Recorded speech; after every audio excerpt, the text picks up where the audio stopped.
Oi gente, hoje eu tô gravando esse vídeo num estilo Breaking News, mais solto, meio doido, sem segunda câmera, porque os protestos conclamados pelo presidente da República para ameaçar as instituições do país estão rolando agorinha mesmo e eu quis fazer um vídeo mais quente.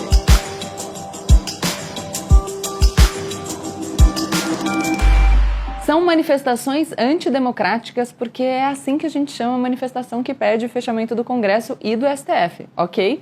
Tem gente no Twitter que está com dúvida do porquê que a gente está chamando a manifestação de antidemocrática, então eu tô aqui esclarecendo. É por isso, tá bom? Aqui no canal a gente chama as coisas pelo nome que elas têm. Nos próximos dias eu volto com uma análise mais detida, mas hoje eu quero passar para vocês as minhas primeiras impressões. E antes de começar, eu gostaria de prestar a minha homenagem aos agentes da segurança pública que cumpriram o seu dever nas manifestações, que se submeteram às regras que vigoram na nossa democracia e têm sido constantemente prejudicados por alguns colegas irresponsáveis que aderem ao golpismo do presidente.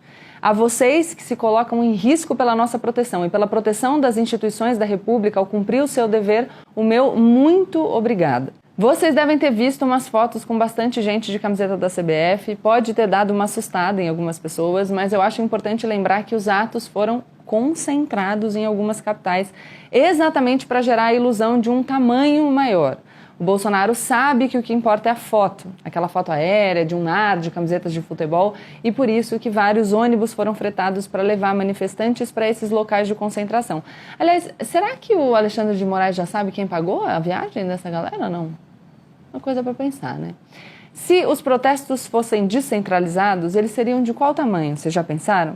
No Rio de Janeiro, o protesto foi na praia de Copacabana, um cartão postal bem conhecido e muito mais fácil de parecer lotado do que o centro da cidade, por exemplo, onde as manifestações políticas geralmente acontecem lá na cidade. Para foto, pessoal, importa inclusive o cenário. Vale lembrar que toda a organização desse protesto foi feita com muito dinheiro, muita organização e bastante antecedência. Ou seja, o que a gente viu hoje é o que eles têm, é o máximo que eles conseguem fazer. É pouca gente? Não é pouca gente. Até porque, se fossem 10 pessoas na rua para defender fechamento do Congresso e do STF, já seria um problema. Foram milhares. É grave e a gente precisa se preocupar. Mas a gente não pode esquecer que mais de 115 milhões de eleitores votaram no segundo turno de 2018. Então vocês pensem aí nas devidas proporções. No meio dessa confusão, eu quero lembrar a vocês, é muito importante, um dado relevantíssimo. Nós somos a maioria. A oposição ao Bolsonaro é a maioria do povo brasileiro. É isso, esse é o fato, esse é o dado. Todo o resto é fumaça. De acordo com uma pesquisa do Poder 360 realizada na semana passada, 63% da população desaprova o governo Bolsonaro. 55% acham o trabalho do presidente ruim ou péssimo. Não se vence a eleição sem esses números. O Bolsonaro precisa desesperadamente fazer barulho, precisa provar para os seus aliados que ele ainda está no páreo. O governo Bolsonaro é tão mal avaliado, ele é tão ruim, que muitos dos seus novos melhores amigos do Centrão já calculam se no ano que vem não é hora de desembarcar e apostar num candidato com mais cara de vencedor. O Bolsonaro precisa mostrar para essa galera que ele ainda tem alguma chance nas eleições do ano que vem, ou ele já era. E aí vocês vão me perguntar, e por que a galera do Centrão ainda não desembarcou? Porque não vale a pena, né, pessoal? O cara tá fraco. E quanto mais fraco, mais ele entrega pro Centrão. O Centrão tá cheio de cargo, tá cheio de emenda, de orçamento paralelo. É muito mais fácil controlar um cara desesperado para se manter de qualquer jeito. E ao ficar na situação, o Centrão se vende mais caro para a oposição no futuro. É aquela história de, pô, candidato de oposição ao Bolsonaro, você tá querendo que eu traia esse nosso amigo tão legal, que me dá tanta coisa, que me coloca dentro do Planalto? Até posso fazer isso, mas vai custar mais caro. Então, o que é esse 7 de setembro? É uma excelente estratégia de marketing. A gente sempre conversa aqui. O Bolsonaro não governa. Ele é um péssimo presidente, pior presidente que a gente já teve. Mas aquilo no que ele é bom é em criar narrativas que o favoreçam. Ele desenha discursos possíveis para qualquer resultado. Se por acaso acontecesse algum episódio, ou acontecer algum episódio de violência no 7 de setembro, ele vai explorar esse caso para alimentar o monstro da esquerda. Se não tiver violência, como por enquanto são 5 horas da tarde, não teve, pelo menos que eu tenha visto aqui nos jornais, ele pode virar e falar, olha só como a mídia nos odeia e caracteriza como autoritária uma manifestação pacífica, ordeira e democrática. Olha só como nós somos os injustiçados. E assim, ele também alimenta o monstro da esquerda, do establishment e da mídia. A fala do presidente Bolsonaro em Brasília de manhã foi um exemplo perfeito dessa tática de narrativa. Ele solta palavras de ordem, mas ele não atribui significado certo. Você nem sabe direito o que ele está falando, porque são palavras tão abertas que o significado fica ao gosto do freguês. Cada um dá um. E isso abre para ele a possibilidade de tergiversação quando ele é questionado. E aí, por que ele precisa tergiversar? Para tirar o dele da reta. O Jair é tão covarde que até as ameaças dele são do tipo, se eles não fizerem o que a gente quer, o que eu quero que eles façam, eu vou ter que fazer aquilo que eu não digo, mas que vocês sabem o que é, hein? Aquilo lá, sabe? Vou falar, hein? E nunca fala nada. Ele não vale nada, ele não tem papo reto, é só lero-lero. Ele tá mentindo para vocês. E prestem atenção nessa dinâmica. O Bolsonaro insinua um comportamento antidemocrático.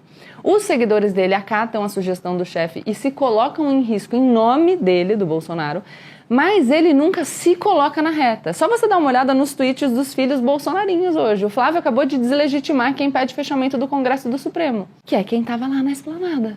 Entendeu? Quem tá segurando cartaz? Pois é, eles falaram que não é pra pedir isso, não. Isso é o que eles fazem sempre. Eles mandam seus apoiadores falarem grosso, fazerem besteira, mas na hora do vamos ver, tiram o corpo fora e dizem, não tenho nada com isso, não foi nada disso que eu falei. Se tiver algum simpatizante do presidente aqui comigo, primeiro, obrigada pela confiança e espírito de escuta, e segundo, eu quero te dar um alerta, mesmo, de coração.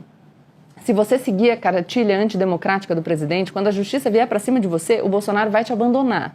Como ele abandonou a Sarah Winter, como ele fez com o Daniel Silveira, não se coloque em risco por ele. Ele tá te usando. Ele vai tirar o corpo fora e vai te deixar sozinho. Você entrou aí num ônibus que você nem sabe quem pagou, tá tirando foto com o Roberto Jefferson de papel. Vocês estão abraçando o Fabrício Queiroz na praia de Copacabana, segurando cartaz pedindo a dissolução do STF, com U mesmo, dissolução. E o Augusto Aras está de olho em você. E sim, o Augusto Aras, sabe o PGR? Que foi reconduzido pelo mito. É a PGR que está pedindo as prisões dos últimos dias, tá? O Alexandre de Moraes está decidindo ser provocado pela PGR. Aí você vai se lascar e sabe o que o mito vai fazer por você? Nada. Ele vai estar ocupado tomando um café com o Ciro Nogueira. Você, meu amigo, minha amiga, que está quebrado depois de 1 ano e meio de uma pandemia mortal. A vacina atrasou, seu negócio fechou, você perdeu seu emprego e não está conseguindo fechar as contas do mês. Lembra que a gestão da pandemia foi péssima porque o Bolsonaro só pensava na imagem pessoal dele? Lembra que o PIB brasileiro teve a pior variação no 2º trimestre em comparação aos países da OCDE? O único negativo, aliás. E aí, vocês pensam, como será que um investidor estrangeiro olha para o Brasil no qual o próprio presidente convoca manifestações antidemocráticas? Com confiança, gente. Para livrar a cara dele, o Bolsonaro prejudica você. Vocês entenderam? Não é à toa que nas últimas semanas a gente teve nota do Agro e da Federação dos Bancos contra o Bolsonaro. Então, meus amigos, eu peço encarecidamente, não trabalhemos mais pelo Bolsonaro. A gente surtou no acabou, porra! Surtou quando saíram os 3 chefes das forças, a gente surtou no desfile dos blindados e surtou antes do 7 de setembro. Quando a gente reage a algo, a gente também se manifesta politicamente. E esse nosso pavor deixa o Bolsonaro simbolicamente mais forte do que ele é. Não é à toa que ele ameaça o tempo todo, ele faz isso porque funciona. Ele está usando a gente também. Se um pincher late para você, você não se assusta, entenderam? O Bolsonaro é fraco, ele não tem todo o poder que ele tenta projetar. Ele ladra porque ele não tem como morder. Ele é tipo aquele Lulu da Pomerânia gritalhão que na hora que chega um cachorro grande sai correndo. É isso. O que ele faz é grave? É gravíssimo. E é justamente porque é grave que a gente precisa combater com firmeza e com estratégia. Lembra que a gente falou aqui no canal que ele estica a corda para vender a própria moderação? Pois é. Vocês viram que no discurso dele em Brasília ele falou de uma reunião do Conselho da República com os presidentes dos outros poderes? Tá todo mundo dizendo que não vai porque nem sabe da reunião, tá? O próprio Mourão, vice-presidente, falou que ele deve ter se equivocado, que ele não sabe dessa reunião.